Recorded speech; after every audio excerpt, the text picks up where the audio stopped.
ahí debido al corte, Diego. No, lo que quería preguntarle al ministro es básicamente, en cada escenario, mientras más cercano es, ¿no?, a la fecha actual en la que vivimos, con la convulsión social que eso implica, pues permitiría realizar reformas y cuáles no. Por ejemplo, se habla mucho de la bicameralidad, la reelección de congresistas, que son constitucionales, ¿verdad? Y otras que son legales, como podrían ser tranquilamente la inscripción de partidos.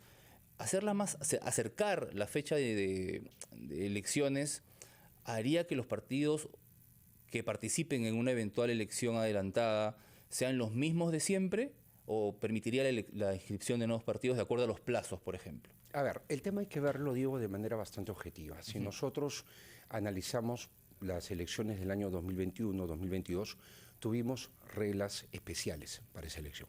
O sea, tuvimos 2 leyes especiales que se dieron en el contexto de pandemia. Y se condujeron procesos pues, electorales, y creo que nuestros oyentes y televidentes pueden hacer memoria, donde teníamos pues, que una mesa se instalaba a las 7 de la mañana y no a las 8 de la mañana. Que una elección terminara a las 5 de la tarde y no a las 4 de la tarde. O sea, reglas especiales, obviamente en ese contexto. Ahora tendríamos, me parece que sería lo más adecuado, un tratamiento especial que evidentemente tiene que darse en el contexto de una elección adelantada. Y si se trata de reformas, las reformas constitucionales y reformas legales tienen diferentes tiempos. Por lo menos nosotros, desde el Ejecutivo, estamos trabajando en un proceso de reforma política, el cual nos ha hecho convocar a una serie de instituciones de la sociedad civil, colectivos, hemos convocado especialistas, pero somos conscientes que a estas alturas una reforma constitucional planteada desde el Ejecutivo es incluso en el plazo largo. Lo que pasa es que las reformas constitucionales ameritan de dos... o sea, a ver, la regla general es que una reforma constitucional es aprobada por una mayoría absoluta, es decir, la mitad más uno del número legal de congresistas, 66 mínimamente, y un referéndum. La excepción a la regla es de que nosotros podemos tener esta reforma constitucional en 2 legislaturas ordinarias consecutivas, o sea que se vote favorablemente con una mayoría calificada, 2/3, 87 votos de 130 sí, como... el total de congresistas. Ahora, sobre ese punto, si nosotros vemos cómo están las legislaturas, evidentemente una reforma constitucional es compleja, a menos que ya sea materia de discusión en el Congreso. Es decir, ¿ve o no ve usted voluntad en el Congreso de realizar materias de reforma constitucional importantes de cara a próximas elecciones, adelantadas o en el tiempo que han propuesto ustedes? Ellos podrían llevar adelante reformas constitucionales en base a las que ya tienen trabajado en el Congreso y que puede tener una primera votación antes del 31 de enero que termine esta legislatura. Lo que corresponde a nosotros es que hemos presentado un proyecto de ley de adelanto de elecciones y eso amerita ahora una segunda votación porque ya tiene una primera. Sobre lo que puede definir el Congreso en la interna es parte de su proceso. Depende de ello. Claro. Habló, ministro, sin embargo, de una propuesta del Ejecutivo o de propuestas para determinadas reformas de otro tipo. Lo acaba de decir. ¿Podría ser más específico en ese punto?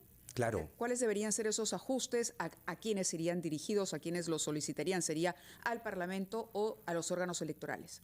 En primer lugar, y lo que hay que tener en cuenta acá, es que si se va a dar una elección adelantada, se tiene que revisar en el Congreso el tema de la intangibilidad normativa, porque hay que tener en cuenta que la norma establece que hasta un año antes de la elección rigen las reglas para ese proceso electoral. O sea, no se puede hacer ninguna modificación legal los últimos 12 meses. ¿Sí? Así es. Entonces, en ese orden de ideas, tendría que verse el dejar sin efecto temporalmente esa intangibilidad y que se permita tener un marco normativo adecuado para este proceso electoral. ¿Cómo sería ese marco? Por ejemplo, en lo que podría ser, desde lo que hemos podido revisar nosotros, convocando a diferentes actores, hemos podido ver la simplificación del proceso de inscripción, que es muy importante.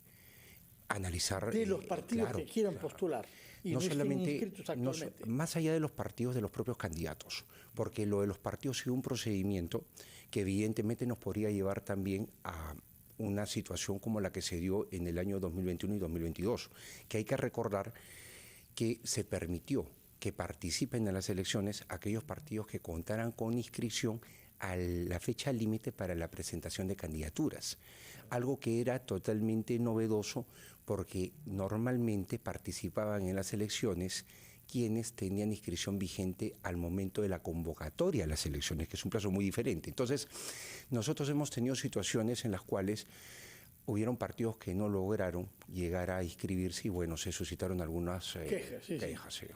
Ahora, en este caso estamos ante un registro que incluye, creo, a 12 partidos que pueden en este momento competir, pero hay 15 que de una manera u otra han solicitado el kit y están buscando inscribirse, de los cuales tengo entendido que hay 2 que tienen este procedimiento adelantado ya, porque han presentado ya el número de firmas requeridas y de comités distritales requeridos. ¿De qué manera hay que hacer para que el acortamiento del plazo no impida que nuevos partidos con mejor oferta puedan postular? A ver, en primer lugar, ese es un proceso, o sea, estamos hablando de un proceso parlamentario. Quien hace la ley es el Congreso de la República. El Congreso de la República debería evaluar si es que aplica la misma regla que ha venido aplicando en las 2 últimas elecciones. Con lo cual, o sea, estos partidos podrían eventualmente participar. Pero es una decisión del Congreso de la República. Repito, antecedentes hay. Con la ley especial que se sacó para la elección del 2021, allá por el año 2020, y la norma especial también que se sacó con miras a las elecciones del 2022. O sea, ya se ha hecho esto antes, pero es una decisión del Parlamento que hay que respetar. O sea, eso es lo que tienen, y acá hay que ser bastante claro, y si me toca ser enfático como parte del Ejecutivo. Ese es un procedimiento parlamentario y hay que ser respetuosos de lo que ellos deciden. La pelota es en la cancha del Parlamento. Así es. Lo que se ha repetido. Y otra cosa que está de repente en la cancha del Parlamento es las primarias abiertas, que es una reforma que ya ha sido aprobada, pero que ha sido aplazada 2 veces. Y quería preguntarle al señor ministro si es que, porque se ha escuchado voces de que incluso querían ya eliminarlas, ¿no? Y esas las primarias abiertas son la alternativa a las elecciones internas donde los propios partidos eligen a sus candidatos, sus afiliados, ¿no? Y terminamos teniendo candidatos que a veces a la mayoría de la gente no le gusta. Las primarias abiertas deberían hacerse de todas maneras en los próximos comicios, sea la fecha que fuera. Este es un tema que tiene que responder más que a un aspecto político, y acá hay que ser bastante también objetivos, tiene que responder a un criterio técnico.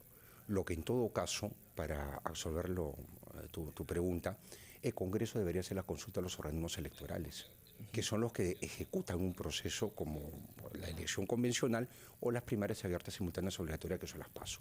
Entonces, en ese orden de idea, Diego, me parece, y acá lo digo de manera así bastante condicional, me parece que esto es algo que, ya partiendo desde el propio Congreso, debe tener un talante técnico, porque se tiene que ver la viabilidad técnica de las PASO.